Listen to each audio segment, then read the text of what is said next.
Hello, everybody. I'm Dean Takahashi, editorial director here at GamesBeat, and happy to do another big show with our guest, Brendan Greene, who is also known as PlayerUnknown, and you're the founder and chief creative officer of PlayerUnknown Productions. So, Brendan, do you want to go over a little history? Let's see, how far back shall we go here? PUBG. Let's talk a bit about PUBG. Right. Yeah, I mean, hi. So I created the Battle Royale game mode way back in Arma during the mods, then did some stuff with H1Z1 and King of the Kill, and then finally got a chance to really make my full game in PUBG. And that was back in, I think, 2016 when I moved to Korea. I just turned 40, went and worked with a team there for about 9 months, and then released PUBG into early access, and things went a little crazy. Yeah, joined up with what became Crafton, I guess. And yeah, that's right. Yeah, I spent my 40th birthday with a bunch of folks from the dev team that I had only met like 2 days previous, but they brought a really nice cake, so that was nice. Yeah, and PUBG made some history there. It took the world by storm back in the day there, and what? Gosh, that's a decade ago, right? Just about. I was.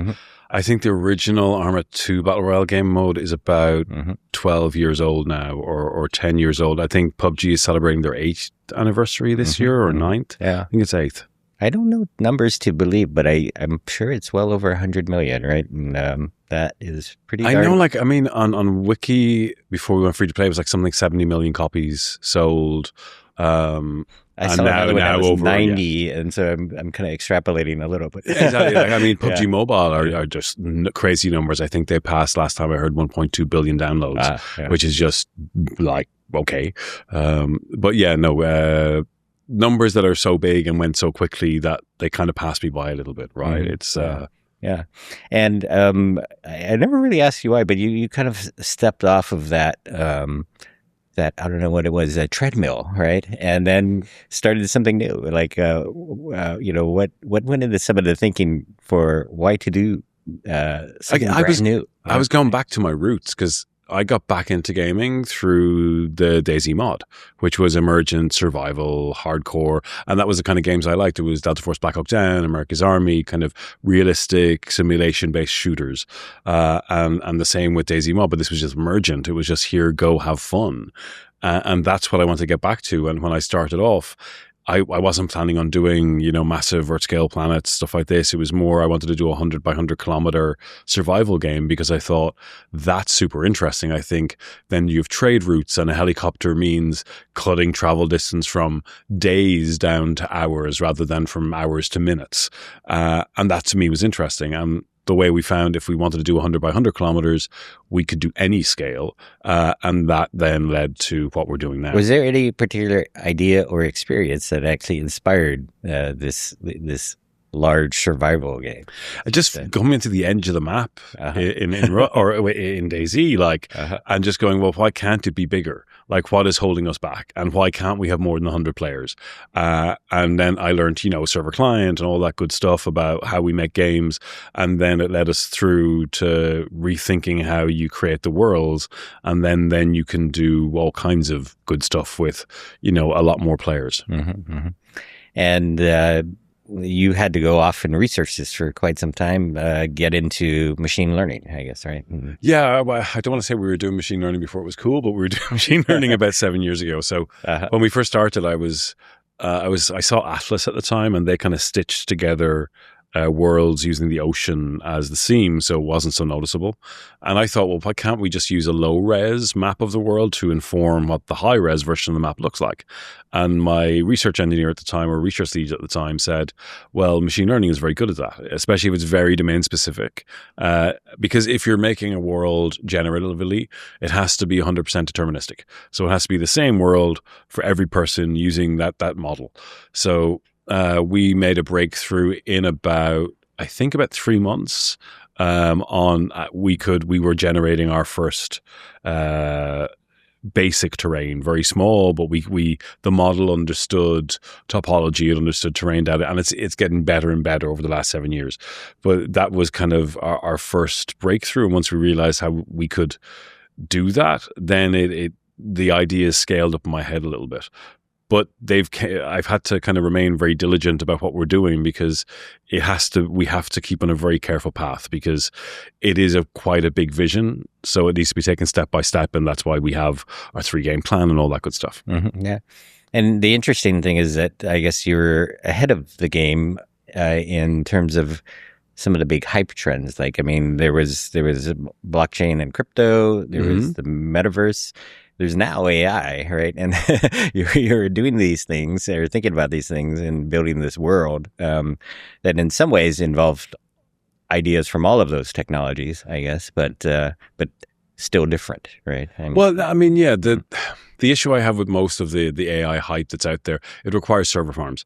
And for me, like, if you're building, for example, you look at Microsoft Flight Sim, like, they stream petabytes of data so you can see the whole world like in high detail. So if you want to create an Earth scale world for millions of players, if you do that traditionally with servers, you're just not going to be able to scale. And if you do it generatively via the world models they have on servers these days, it just doesn't scale to Earth scale. So it has to be local. Like, the tool you use to create the world, it has to be like a calculator. It has to be like a camera that it gives you the same result every time, but also it doesn't require you to ping a server every time or spend tokens to get a result. It has to be all local. So doing it the way we're doing, it's kind of the opposite to what a lot of people are doing, which is just scaling through servers. And that, to me, just fundamentally is the wrong approach to trying to get to the kind of worlds we want to build. Yeah. I guess people are familiar with procedural technology for generating some worlds, like, say, No Man's Sky. And we use proceduralism. So, like, within Unreal, our machine learning, all it generates is a 2 kilometer or 2000 pixel by 2000 pixel black and white height map, which is just basically where the valleys and where the peaks are, black and white, using elevation. And that's all it is. And then we put that into Unreal, and then Unreal uses procedural technologies like procedural content generation, which we had to rewrite because their system is not 100% deterministic. And we need, if I give you a seed, I want the twigs on the ground to be the same for you as they are for me, the loot, the weather.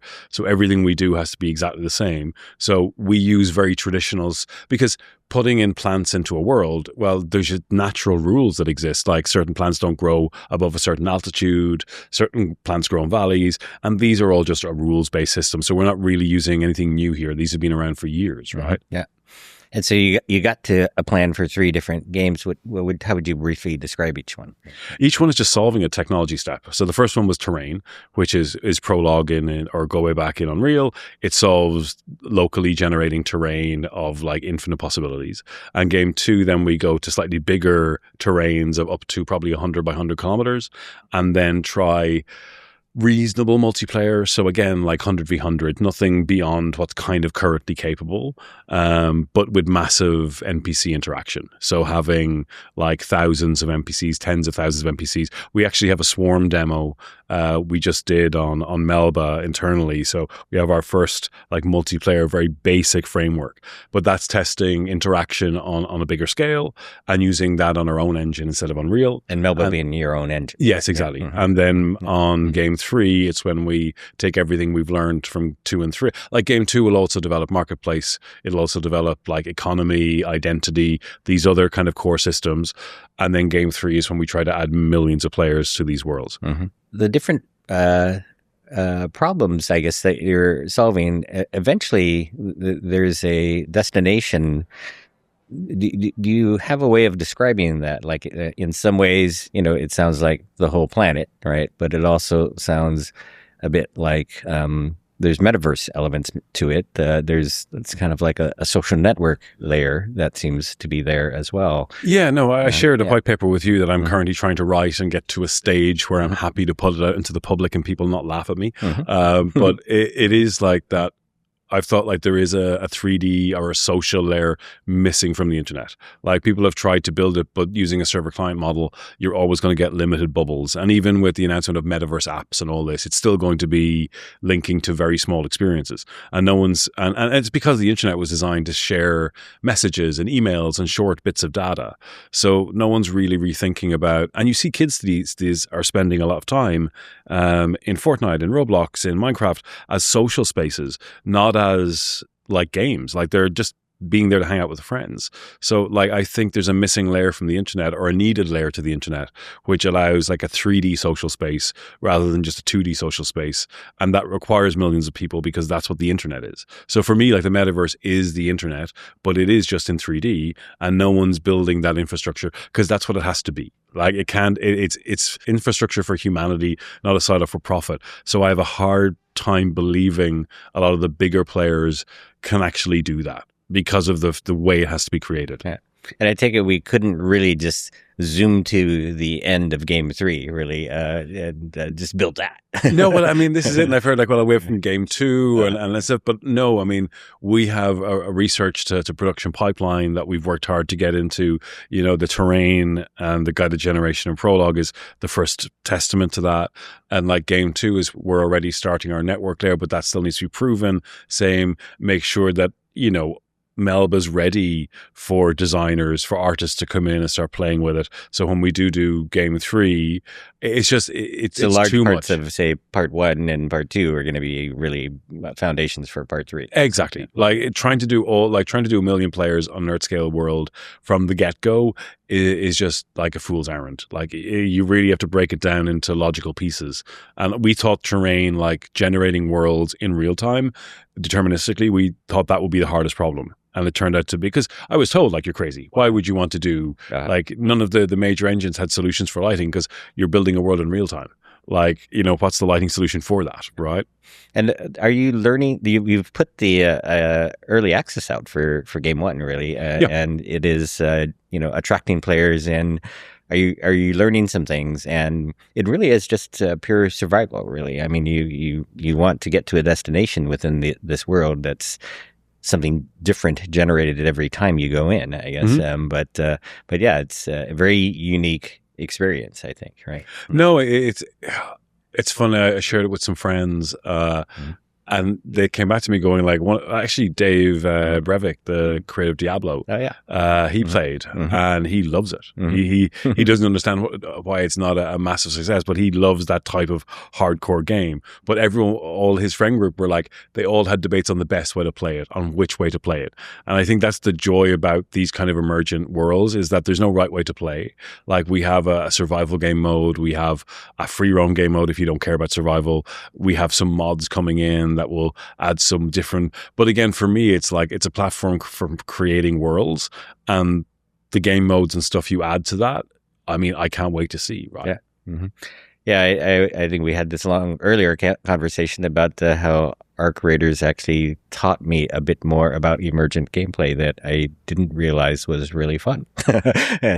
No, but I mean, even trying to find designers and stuff that understand emergence, and game designers that get what like that is, and allowing the player that freedom is very hard, because a lot of people want to tell you there's a narrative, there's a story, there's a puzzle, but emergence for me is what made me fall back in love with gaming, because I get to choose my own story. I get to like do some crazy stuff because like I haven't thought about it before, or you know, it just, I've been given a bunch of systems. Let's see what I can do with it. Mm-hmm. Yeah, and the end game here. How would you describe it? Like, in some ways, it sounds to me like a game and a platform combined together. Really. Well, yeah. I mean, even like Prologue is turning into more a platform than just a single player game, because, you know, you can share seeds and you can do all that, create maps, and ultimately, like, we're leaving it open for modding, and we'll add some modding tools sometime soon. So, like, again, there's a world creation engine, and then just build stuff on top of it. And it's the same with game 3, which is I'll build essentially like a Minecraft survival layer, where it's kind of like a big, maybe it's not Earth scale, maybe it's smaller. We do have a small orb project called Project Orb, which is 100-kilometer globes. And we have this thing called Super Terra that you can sample a 100-kilometer area on Earth. They did Mount Rainier, and then it just creates this small planet with Mount Rainier on it, and it looks really cool. But this kind of enabling other players just to create their worlds of any scale, but we'll provide you with like a template of like, here's a Civilization MMO with everything you can do with our engine, and it's all exposed. So we're just providing you a template, and then you can go and create your own worlds. And whether they're huge or tiny, I don't really mind because, well, that's the internet, right? Mm-hmm. And if this gets really, really popular, then is it going to require tons and tons of servers, or is it actually? I'd hope not. No, No. and that's the key thing is that, like, if the way that we generate our worlds and everything we're doing has to be local, it has to be MIT licensed and has to be locally generated. But because you can do it on a local player's GPU, you can also do it on an edge network. So for people with lower power devices, we can probably handle some of the simulation on an existing edge network and then just pump some data to them, and then they can experience the world. So there's already infrastructure there. It's just the architecture of the protocol that will add to the internet that we need to build. Mm-hmm. And do you want other people to build on top of this? Of course. Yeah. Mm-hmm. Like, look at the way jQuery changed what you could do on the internet, right? Like when I was coding CSS 30 years ago, what you can do with it nowadays is just amazing. And that's purely because it's an open API or it's an open protocol that everyone can add to and build on top of.